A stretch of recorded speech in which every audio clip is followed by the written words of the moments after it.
Brighten up those dark mornings. Wheeler, Ollie, and Lekter. Mornings at the Cabin.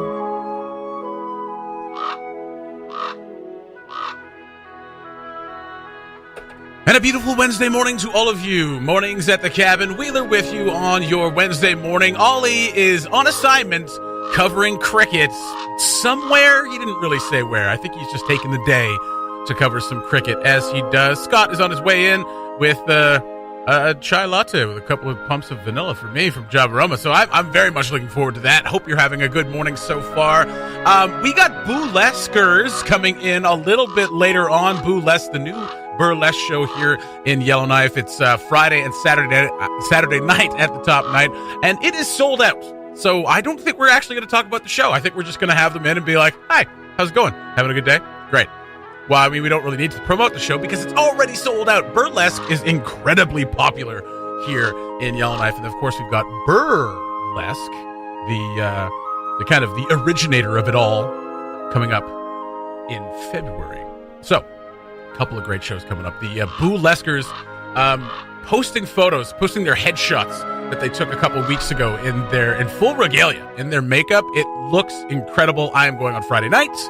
Hopefully you've got tickets. And I don't know if there's going to be some more tickets, but right now they are sold out. So that is pretty cool for them for two shows, Friday and Saturday night. There is a new, almost billionaire here in North America. That Mega Millions jackpot got won last night. Holy jeez. That's a bit much. Lekter and I will cover all of that and more when he, gets in here. Mornings at the Cabin, the podcast, where we cut out all the great music and you're left with the rest. Mornings at the Cabin, Wheeler and Lekter with you. He showed up with my chai latte. Well done, sir. I do what I can. Yes, you do, and you do it well. Doing it well. I represent Queens. He was raised out of Brooklyn. Small things, especially. I do the small things. Small really things, well. It's the little things that count. All the small things. Yeah. Truth care, truth brings. Let's just talk in song lyrics. Okay, do you think you can figure that? You think you can handle? No, we don't. We can give it a shot. Why not? All right. All the small things. Truth care. Truth brings. Cashmere. I come from the land of ice and snow. Lekter, do you know what today is? Wednesday? Yes, it is Pub Wednesday. Stumpers. It is Pub Stumpers today, but that's not what I was going to get to. We'll get to that later. Okay. Because it's a very important day. It is. But it's also a very important day in the history. And now I know this isn't the sports show. I was a guest on your sports show on Monday. Thank you very much, by the way. I had a fantastic time with Chrissy and yourself. Never again. Fair enough. Fair enough. I monopolized the conversation with my deep cuts into good. Blue Jays baseball history. Well, here's another. This is not really a deep cut. This is for anybody who knows anything about the Blue Jays. 26 years today, they won their first World Series. Wow. 26 years today. Wow. That's right. And 25 years yesterday, they won their second World Series. Right. That's right. Right. Joe Carter with the walk-off home run. I saw someone the Blue Jays posted about it yesterday on Facebook. Obviously, they showed the video and everything. Right. And there was one jerk. Oh, there's always one jerk. One jerk in there going, "Yeah, this is pretty great, but I think Jose Bautista's home run was more exciting." It's like, how could that be more exciting? You jerk. Because I wasn't alive when the other one happened. Were you? Yeah, I mean, you were alive. Were you alive? You were alive when they won the. Oh, I was alive. I was six. Were you watching it? 7. No. No. No. You know what? I was watching it. I remember my parents and I would get together with all their Old Town friends, and we'd go over to different people's houses to watch. And on the game 6, which I believe was on maybe a Saturday or something like that, I was up late. I know that. Did you have your jammies on? I didn't have my jammies on. No, wow. I left the adults to go upstairs because I was too nervous. Yeah. I was too nervous to watch. Right. And I was sitting there with my Ultimate Warrior wrestling buddy. That's right, my Ultimate Warrior wrestling buddy. And I was like giving a what am I doing right now? Headlock? Headlock, that's the one. Why couldn't I think of that? I was giving him a headlock because I was so nervous. I was just like scraping his eyes and giving him a headlock and body slamming him. Oh, eye gouges. Eye gouges. Dirty. It's not dirty. Jeez. No, it's fine. And after that, after they won, I was so excited, obviously, because it was 92, so I was 10. Right. I was 10. So I wrote all over my Ultimate Warrior Blue Jays champions, and all up the arms and all on the chest. So for years after that, in permanent marker, it said 1992. It actually says Bluey Jays champions because it's BLUY. Because I was so excited, I forgot how to spell blue.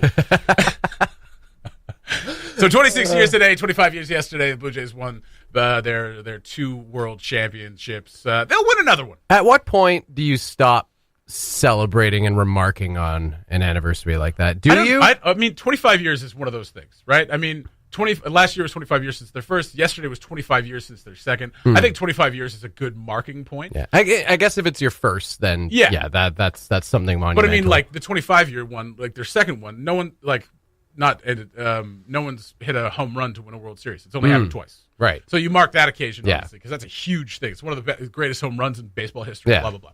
So first win, and then the next year, arguably the greatest ending. Yes. Yeah. Yeah. So probably that's pretty remarkable. Yeah, yeah. I mean, if you take Bill Mazeroski into account, that was like 61, and the Pirates beat the Yankees, and that was a pretty big deal. It was Game 7 as well. Right. And the Yankees were like unstoppable at that point. So that was a pretty big one. Right. But the Blue Jays is bigger. I was just thinking, like from a Toronto Maple Leafs fan's perspective, we don't celebrate the last. No, we certainly don't celebrate the first Stanley Cup because it was in like 1918 or something.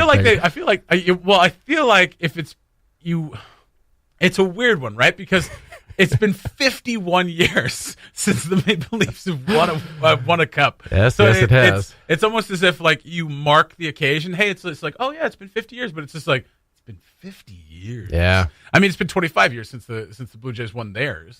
I think you mark the occasion that it was like it was such a great moment in the history of the franchise. Right. Whereas with the Maple Leafs, it's like, yeah, it's a great moment in the history of the franchise. It's the last one.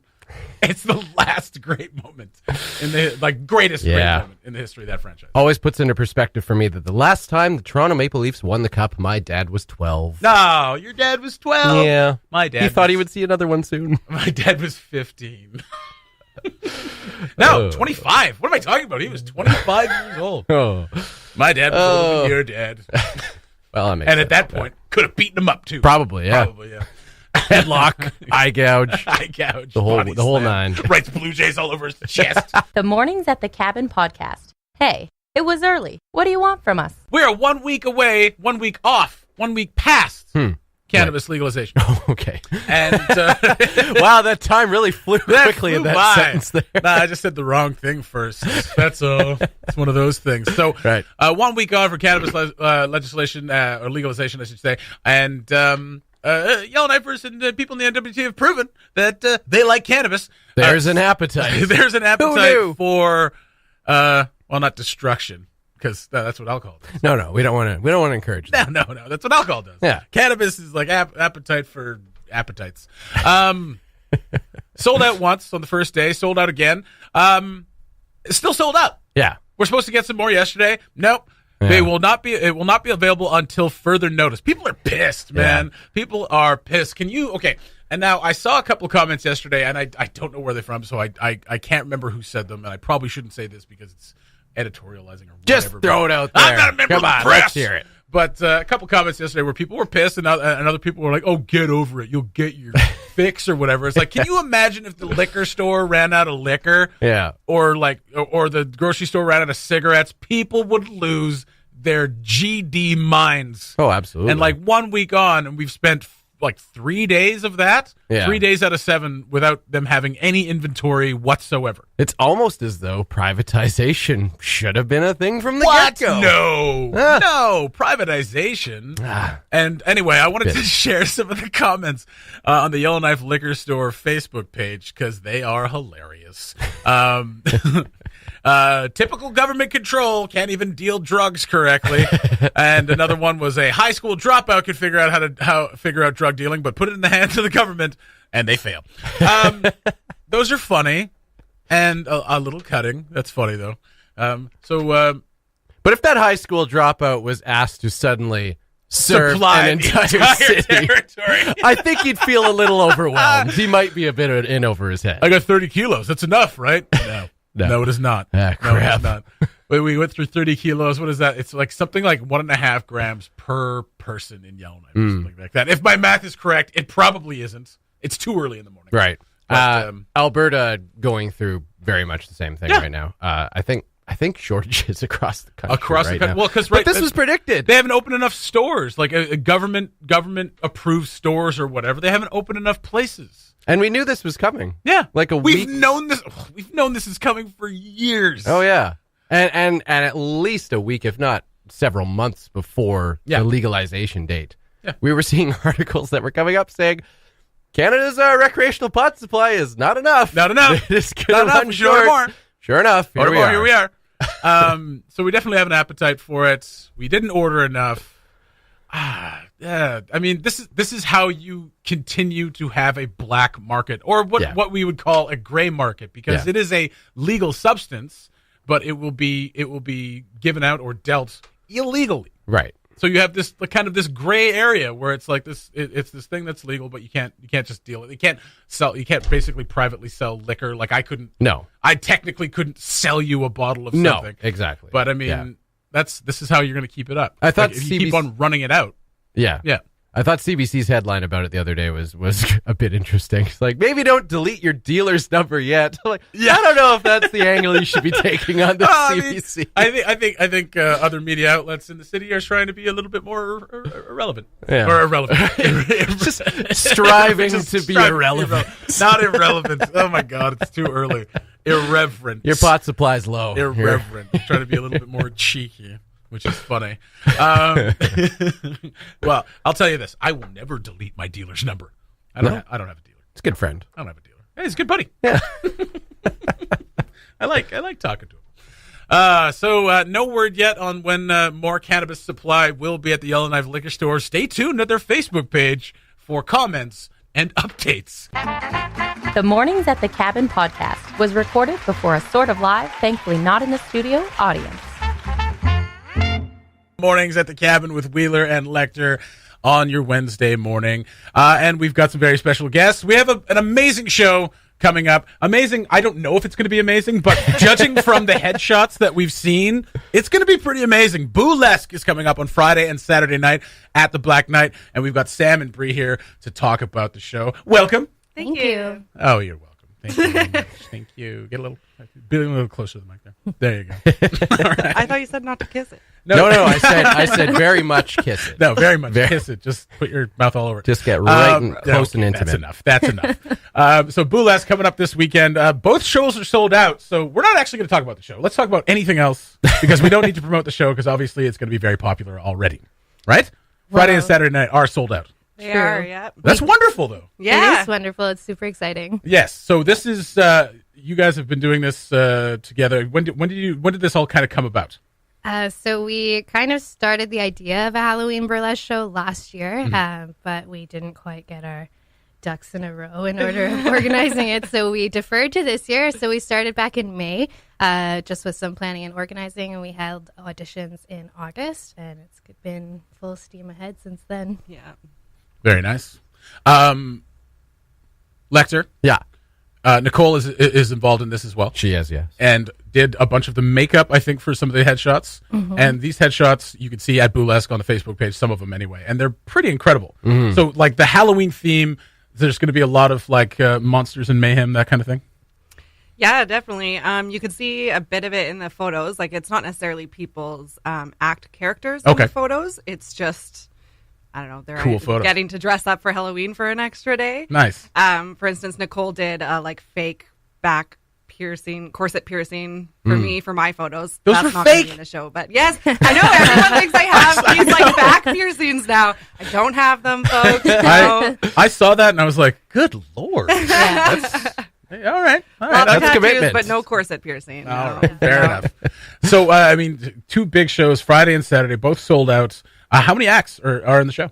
We have a total of 18 acts and 23 cast members. Wow. Yeah, so there is some people are in more than one act, but there is a really huge variety. We're really excited about it. It goes from comedy to kind of more classic sexy burlesque, I guess, and there's definitely some cringeworthy, a little bit more gory Halloween nice. stuff. So yeah, we're really excited. Yeah. Self-promoted as cringeworthy, or Yeah. are you just like, Oh, wow. Oh, yeah. I mean, I cringe every time. I Like, say great. that. Like, you're cringing and, like, feeling nauseous while grinning and enjoying yourself Wow, immensely. But Well, So, yeah. cringing, nauseated, titillation. Yeah. I think is what we're going for. That's awesome. Quite the experience. Oh, yeah, that's yeah, that sounds great. Ooh. So this is the first show that you two have organized, correct? Yes, and we along are. with Paige Yeah, McIntosh. we're not Okay. alone. Yeah. And was you just mentioned that you tried to organize one previously, didn't go so well. Correct. Was Paige the key to your success? No, Paige was involved last year as well. Okay. Not to say We that she's not integral to our We just success, started too late last year, Gotcha. and due to travel schedules, we had wanted to throw it on actual Halloween night, and people were trick or treating with their kids, and it was just not. People weren't able to commit, and so we decided to cut our losses and try Yeah, again. the calendar year worked out better for us this year as well, with the Halloween being on a Wednesday. Yes. Yeah. So we've got the before. weekend, so people don't have to choose between that and going trick-or-treating with their kids. And staying home and watching the Cabin Radio Halloween Facebook Exactly, Live right. coverage. Absolutely. Well, I Which mean, is- that's what How I'm do you doing. manage your time? Ah, dude, man, there's so many things to watch. Now, you mentioned that this is an all-inclusive show. Tell us what that means. So basically, everyone was welcome to audition and be a part of the show. All genders, all bodies, all humans, as Brianna put it, because it is a Halloween show. So no animals. Is this what you're saying? No animals, No live animals in ghouls, our nothing show. like that. No ghouls. We're Only very stuff. pro-ghoul here at Cabin Radio. That's terrible. So you can expect to see not just women on stage like you usually do with classic burlesque. Of course. It's usually all female. We've got all identifying peoples in our show, so it's really exciting. Very cool. Very cool. So no live animals. So we're not going to see a full werewolf transformation. Scott, I told you. All right. I'll Sorry to drop it disappoint. now. What was it like organizing your first show? Yeah. It's been Surreal. Yeah, it's been really fun though. Like to see the acts come from auditions in my living room to stage ready has been incredible. Yeah. And I know even when we go on for dress tomorrow, once lights and all of our costumes are together, it will be once again like awe-striking, I guess. Like we're just super excited to see it come together. Of course, it's been a ton of work, but in general, there's 3 of us doing it, and our cast is really, really helpful as well. So we've been lucky, I guess. Yeah, I would say so. It's been more fun than anything. Like, obviously, there's been work here and there, but it's never kind of overshadowed the fun idea of the show. Mm-hmm. And Nice. you Sorry, go ahead. No, please. I was just gonna say, nice when it's so well received too. That Absolutely. trying to put a show together like that, and it's like, oh, ticket sales are okay. I gotta, We got bills to pay. Hopefully, somebody comes. Yellowknife loves Halloween, Yeah, so and I they think we love picked a good burlesque, holiday. too. True. So. Yeah. no, it's I think it's a perfect time for a burlesque show. Yeah. Why do you think? Burlesque is obviously very popular here in Yellowknife. Why do you think it is so popular? I think it's just really exciting to see people's talent and how unique each act is because if you don't know how burlesque shows work, we're not the ones directing what comes on stage. We're asking people to bring their ideas to us. So to see your friends' ideas come to life on stage and to really empower performers, it's really exciting for people to watch. There's Yeah. a real variety aspect to it too, right? I mean, like there's so many different acts, and like you say, there's a bit of comedy, there's a bit of straight up like classic burlesque, and then you throw a Halloween theme in there, and it just makes everything a bit more interesting. Exactly. Yeah. I think Yellowknife's always hungry for forms of entertainment, being isolated as we are. And I think especially knowing most of the people in town, being a small town, Yeah. it's fun to see people on stage doing something you obviously wouldn't normally see them doing, and seeing them so confident and having so much fun, and just seeing like a different side of them. Yeah, and that's always been kind of the big selling point for it. I think is that not only seeing people, because sometimes you see people perform like open mics or they do community theater or something like that. Like, oh, I didn't know you could do that. That's awesome. But when you see them up there, really like owning their sexuality, owning that confidence, it's something completely different. Exactly. And it makes you see people in a different light. It's very cool. Well, thank you very much for organizing another one of these amazing shows. Congratulations that it is sold out. Thank That you. must be so exciting, and it's just, you get to feel that kind of release this week. And I mean, building up a show and organizing it and kind of like walking everyone through it as you do, and finally getting to see it on stage is going to be very exciting. Yeah. We're really excited. Thanks for having us. Thank you so much, Sam and Bree. BOOLESQUE this weekend, Friday and Saturday at the Black Knight. Are there still dress rehersal tickets? Oh, available? good call. They are not publicly for Oh, sale. no. So by invitation only. Yeah, Is that- yeah. is that- No, oh, fair if enough. you know someone in the performers. show, they'll Gotcha. have Okay. dress rehearsals. Oh, well, very cool. So if you know someone in the show, maybe you can reach out to them and you could see the show tomorrow night. Thursday. Yeah. For dress rehearsal. That is You got about 36 Is it hours to Wednesday make some today? It is friends. Wednesday. Tomorrow. Yeah. It's Wednesday, I'll have you know. Make note. So very, very, very cool. And I mean, every once in a while with these shows, some people on the day of will give up their ticket. They can't make it or whatever. So keep an eye out on the Boolesque Facebook page or around Facebook. You never know. Some tickets might become available. This promises to be an awesome show. Thanks again for coming in. Thank you. Mornings at the Cabin, the podcast. There is a new almost billionaire in the U.S. The Mega Millions jackpot was drawn and won on a single ticket. Wow. Apparently, which means they $2 have purchase? What's that? No extra? No extra $2 purchase. Whatever. I don't even know if that's a thing I down don't there. know what it is, but it was $1.6 billion is the jackpot. Good $1.6 God. billion. So now you had the chance to take $940 million up Right. front or take the annuity, which would be $1.6 billion over 29 years. Right. Now, what lottery experts tell us is that you Take the should cash. take that cash. Yeah. Take the cash. So you take $904 million. It's going to go down to about $450 because a lot of taxes on lottery in the States. Yeah. And then there you go, $450 million. And then it's gone. And it's gone. Just like that. Just like that. You got to give it up. You got to pay for that wall. No, I mean invest half of that immediately, and then live off the interest. Don't touch the rest. You don't even have to invest anything. No. You have $450 million. Put it in a higher interest savings account and live off the interest, which will probably generate an interest of who the heck knows, probably a couple $100,000 a month. Just buy a good vault. Yeah. Throw it all in there. Yeah, put it in the vault. It's fine. The Disney vault. You can buy the Disney vault with that kind of money. You don't need a bank anymore. You are a bank. I am you a have bank. $450 million. I am bank man. Come to me for your loans. I know we always talk about like when something like this happens, like something like this comes up, you always talk about like what you would do with that kind of money. It's like, who knows? No. With 10 million, yeah, okay, I can have a plan for that. Because, like 10 million in Yellowknife, pay off my debts, buy a house. I have like 2 million left over. So, whatever, Yeah. buy the radio station, can fully fund this radio station, buy a house and pay off my debts and then like have enough to live on for a couple of years. And then go into debt. And then go into debt, massive amounts of debt. But with $250 million, I mean, I don't know. Solve homelessness in Yellowknife. Right. Buy the radio station. Buy City Hall. Just buy it. Mm-hmm. Just buy the whole building. Right. And everyone in it. Build a money shower. That's right. People could just step in and Yeah. showered in money.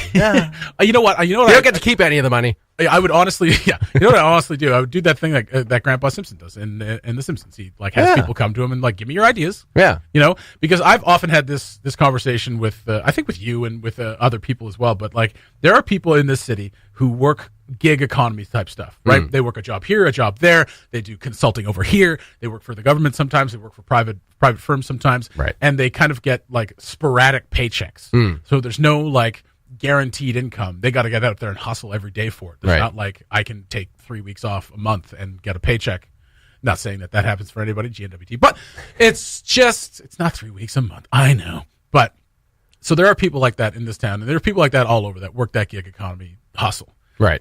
So finding a person like that, like say, I hesitate to put her name on blast, but a person like Nancy McNeil, who works that gig economy, helps organize all these things, and gets kind of. Now, she's got a real job now. She does. Yeah. So I don't have to support her.